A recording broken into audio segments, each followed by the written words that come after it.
Ok, chỉ biết số một này sẽ có một căn video thay người cái nhóm mà dây từ trong MacBook Air năm 2017 នៅក្នុងឆ្នាំ2025ថាតើ MacBook Air វានៅដំណើរការល្អដែរឬក៏អត់ឬមួយក៏វាមិនដំណើរការល្អ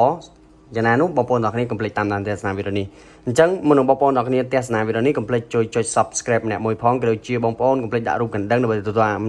លបានជាមួយនឹងវីដេអូចែកម្លែកជាច្រើនទៀតផងដែរហើយតើតើជាមួយនឹងវីដេអូនេះគឺខ្ញុំមកនិយាយតើតើទៅនឹង MacBook Air ឆ្នាំ2017របស់ក្រុមហ៊ុន Apple ហើយចំពោះ MacBook Air នេះគឺចេញនៅក្នុងឆ្នាំណាប្រហែលជាបងប្អូនបានដឹងហើយគឺឆ្នាំ2017នឹងផ្ទាល់តែម្ដងដោយសារតែ MacBook ហ្នឹងគឺគេបានភ្ជាប់មកជាមួយនឹងឈ្មោះនៅកតុយនឹងតែម្ដងគឺ2017អីចឹងទៅហើយ MacBook ជាងនេះគឺចាក់ស្ដែងរូបរាងដៃជើងរបស់វាគឺស្អាតមែនតើមិនថាផ្នែកខាងលើផ្នែកខាងក្រោមក៏ដូចជាផ្នែកខាងក្រោយ logo Apple របស់វាទេហើយជំនាន់ឆ្នាំ2017នេះផ្លែប៉មរបស់វាគឺមានភ្លើងបងប្អូនទាំងគ្នាមានភ្លើងណាដែលយើងប្រើប្រាស់ពេលយប់អីគឺបង្ហាញភ្លើងស្អាតមែនតើអញ្ចឹងបើសិនជាបងប្អូនទាំងគ្នាមានបរិការជាមួយនឹង MacBook Air នេះក៏អាចទាក់ទងមកខ្ញុំបានដូចគ្នាផងដែរចំពោះ MacBook Air នៅក្នុងដៃខ្ញុំកំពុងតែចុចកាន់ក៏ដូចជាប៉ះផ្ទាល់នេះគឺជាប្រភេទឆ្នាំ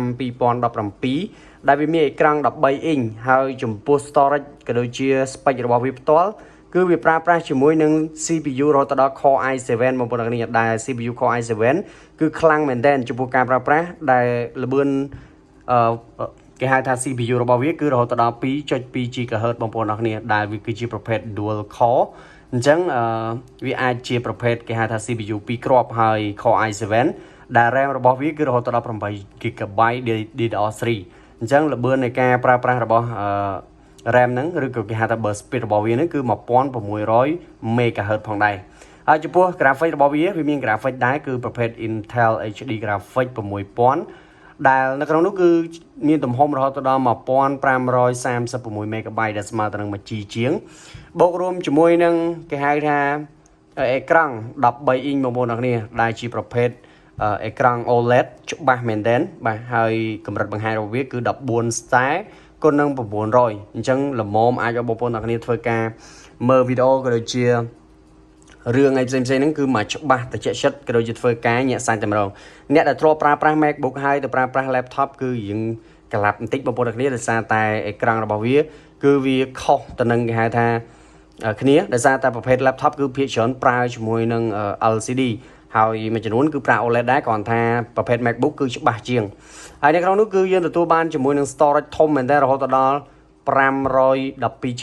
ដែលជា storage មួយធំមែនតើសម្រាប់ MacBook ឆ្នាំ2017អានេះគឺ storage សិនរបស់ Apple ផ្ទាល់តែម្ដងគឺជាប្រភេទ SD ឬគឺយើងហៅថា Solid State Drive ដែលនៅក្នុងនោះគឺវាដំណើរការលឿនសម្រាប់ប្រភេទហ្នឹង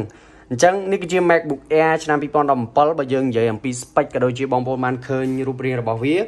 គឺបងប្អូនប្រហែលជាបានដឹងខ្លះៗហើយថាវាគឺជាប្រភេទម៉ាស៊ីនដែល